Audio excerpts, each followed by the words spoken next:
Welcome to Listen by Gene Ginsberg. This audio experience and podcast is all about social media, digital marketing, entrepreneurship, and interviews with top entrepreneurs in the digital and social space. I'm your host, Gene Ginsberg, digital marketing expert, #1 best-selling author, and award-winning entrepreneur. I will be sharing with you strategies, tips, and tactics on how to grow your business and your social media following. Thanks for listening. Hey everyone, Gene Ginsberg here, and welcome to another exciting episode of Listen by Gene Ginsberg, and a very special guest today, Meghan. Nesta, how are you? I'm doing great. I'm so happy to be here. Yes, very nice to meet you. We're meeting for the first time too, and so our audience will meet you for the first time, potentially also. Where are you based out of? I am out in suburban Philadelphia, and AWeber, which is the company I work for, we are a fully remote company, so we're all over the country. Oh, okay. Were you always remote, or is this a COVID thing? No, this is a change thanks to COVID, but it's been made into a permanent change, which is really cool because we get new team members from further than just the Philadelphia area. Right. Yeah, absolutely. Were you based out of Philadelphia before as well? Yeah, we have an office. Well, had an office in suburban Philadelphia. Right. Very. And I've heard of, and of course, I'm very familiar with AWeber. So I love talking about all things email. So first step is I usually ask is, what tell us about your background, like where did you come from, what are you doing, and so just kind of give people some context. Absolutely. So I am a product manager at AWeber. I've been at AWeber for about 6.5 years now, and I've worked in all sorts of the parts of our program, our platform, our mobile apps, our web interface, our integrations. I'm currently working on our web interface. So if you have an AWeber account, when you log in, my team's responsible for that. As far as product management, I've wended my way to product management through a career that is tapped on technology and communications all the way through. So I'm kind of like in my happy sweet spot of marketing and technology, and particularly helping folks be successful in their business. That's fantastic. So tell us a little bit about AWeber. Yeah, AWeber is an email service provider. We offer really simple tools for entrepreneurs, especially to be successful with email marketing, to grow their business. We have tools from landing pages to actually sending emails to automation, really one-stop shop to help you get started and be successful. Awesome. That's fantastic. Well, for someone who has had a lot of experience in email marketing, so tell us, why is email a powerful business building practice? Absolutely. So email is a really important tool because it is a owned channel with your audience, and you can really lean into that relationship with your audience. It's personal, and it's personal at scale. So you can send one message from your end and touch a number of people on the other end, and then have that interaction in between you and your customers. And you don't have to battle an algorithm to do it. Excellent. So that's a very good point. That it is a very important, and I mean, we've used email in our business and our clients' businesses. So very important business building practice or tool for users to have. So tell us about some of the personalization. So how is the email marketing industry moving into personalization? Absolutely. Personalization for email, I think, is one of the most important parts of email, and I think it often gets overlooked. With email, you can ask your subscribers what their preferences are. Perhaps their past purchases, their interaction with your business, and you can tailor messages to what they're looking for the highest engagement rates. So it's something that for some people starting out, it can feel very overwhelming, but it's really pretty easy to do. You just ask, what are you interested in hearing about? And that's a perfect place to start. Yeah, absolutely. Is there any automated personalization that maybe kind of AI related that you think would be coming into the future? Yeah, that's a really great question. One of the automated things that you can do now is based on engagement. So you can see our customers engaging with a particular link. And if maybe they're purchasing something, or they're just saying they're interested, and you can start segmenting based on that activity with an email. So it's a really easy way to tailor your messages based on how they're interacting with you.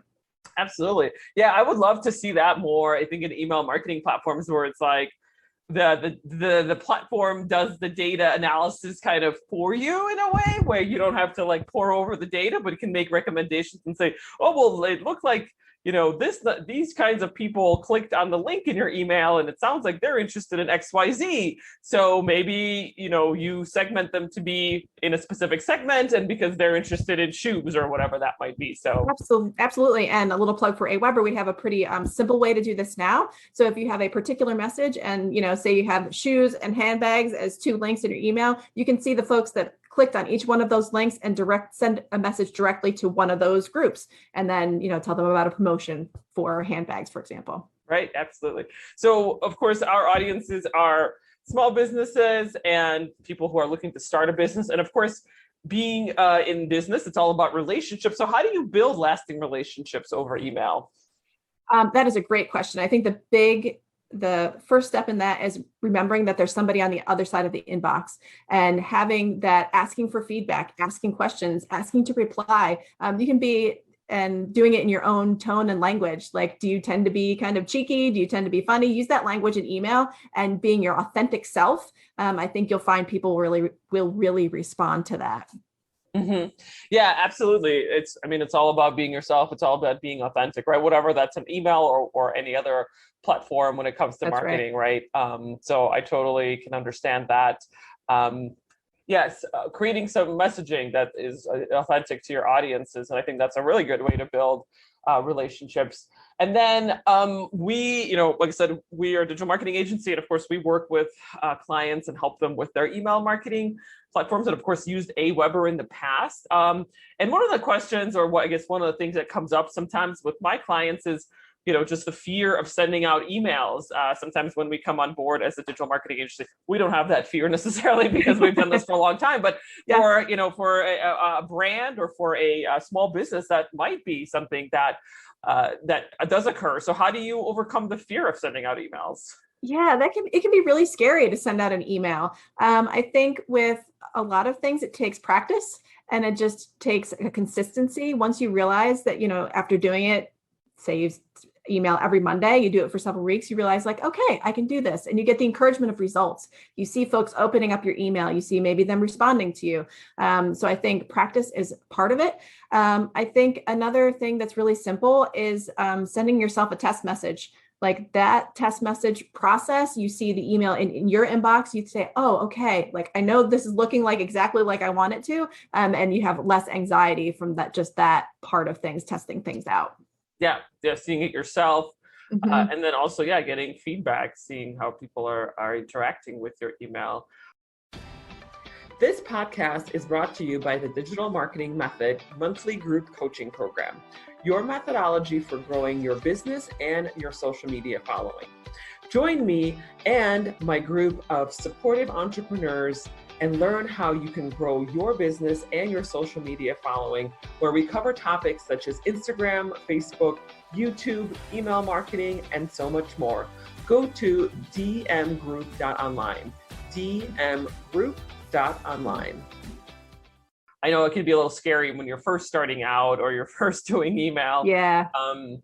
So the other question I like to ask our guests is, what are some of the biggest challenges that you're seeing in the industry? Of course, that's because of where email is going in general, or maybe because of COVID.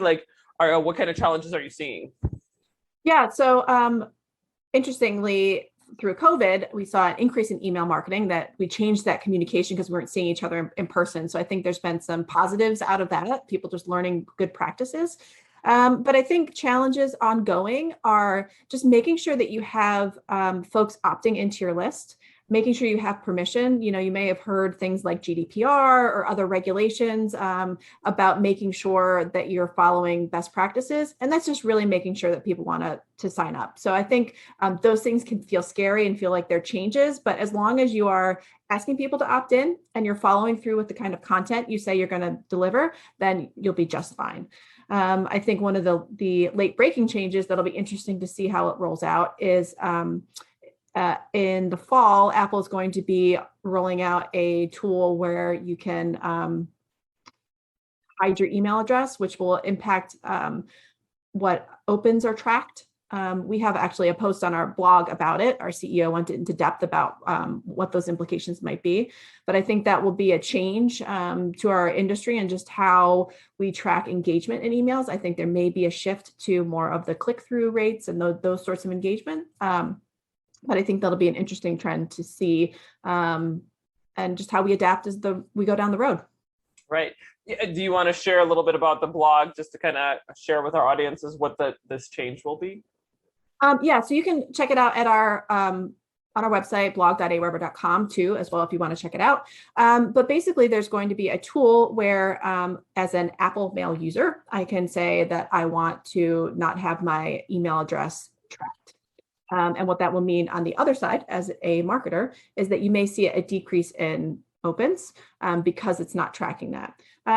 Opens can be a bit of a vanity metric anyway, because that relies on a lot of, I won't get into technical things, but a lot of pieces falling into place to get that accurate open number. So that we may not see that big of a change there anyway.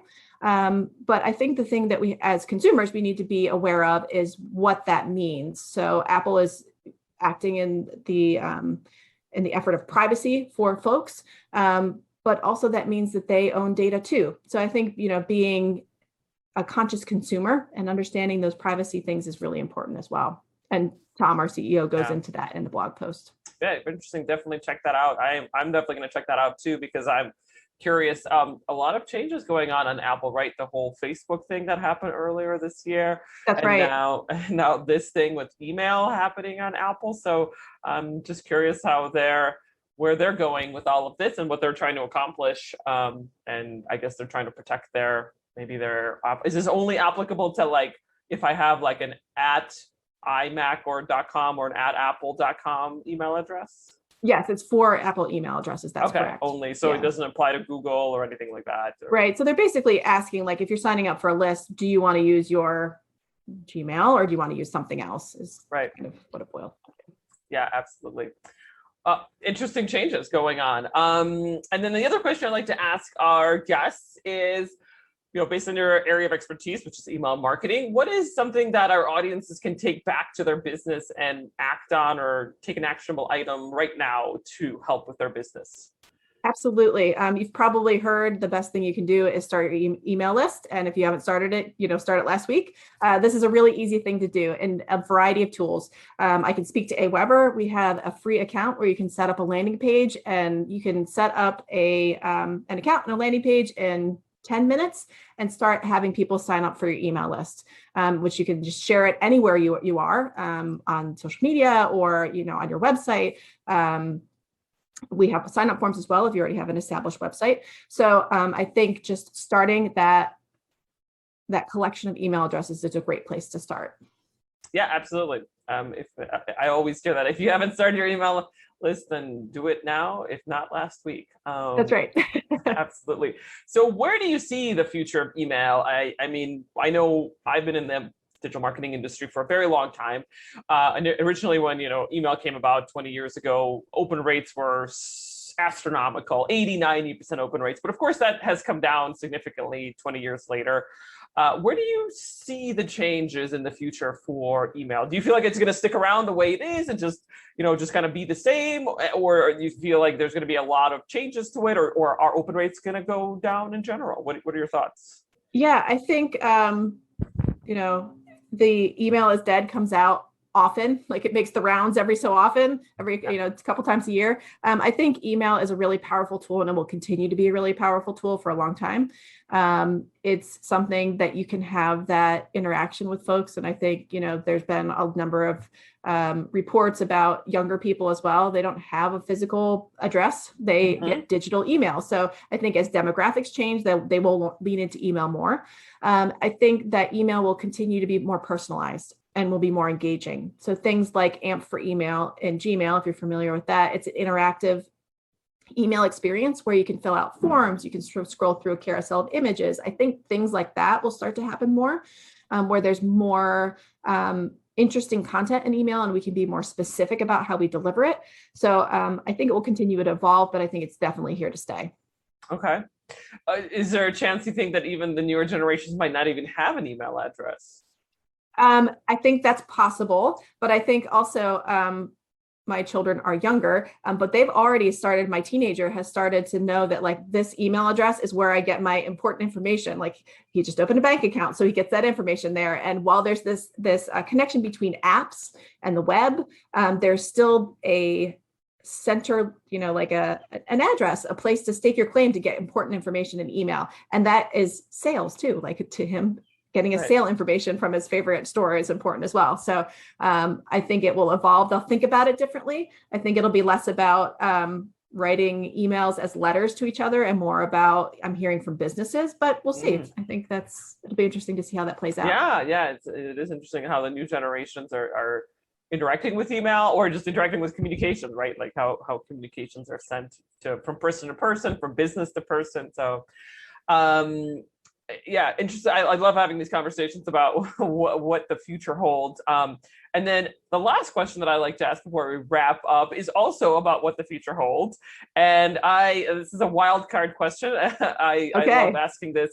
What is your prediction for the industry? And that is, the industry is a very loosely defined industry. It could be specifically your industry, email marketing. It could be self-driving cars, AI, going to Mars, whatever is top of mind for you. What do you think is a prediction? A prediction all right. So for email, I think that we'll continue to see interesting ways to monetize email and what that looks like. So for example, we're seeing a trend now for like subscriptions to newsletters. I think that will continue to evolve.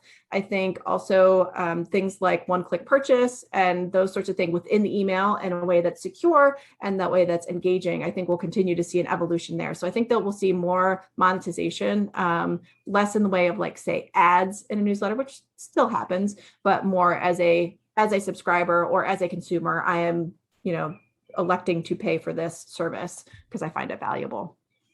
Cool. That's interesting. Yeah, I love asking these questions. People take this very different directions. Somebody was talking about self-driving cars and how that's going to change in the next like 5 years.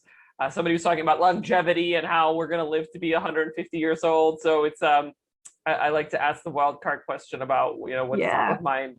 So awesome. Well, thanks so much for being here. Last question, last, I promise. The last one is how can our audiences get in touch with you or AWeber? Absolutely. So you can find AWeber at aweber.com. We have a host of information there from the blog that I mentioned. You can check out for interesting information. You can open a free account from there as well. Check us out. You can get started really quickly. As for me, I'm on Twitter. If you want to connect there, I'm on @MJ_Nesta. Happy to connect with anybody who wants to say hello and build relationships there. Yeah, it's been a real pleasure to be here. Thank you so much. It was great. I love talking about everything digital, and of course email is a big part of digital, so that is one of those conversations that I get very excited about. So thanks for being here, Meghan, Nesta from AWeber. My pleasure.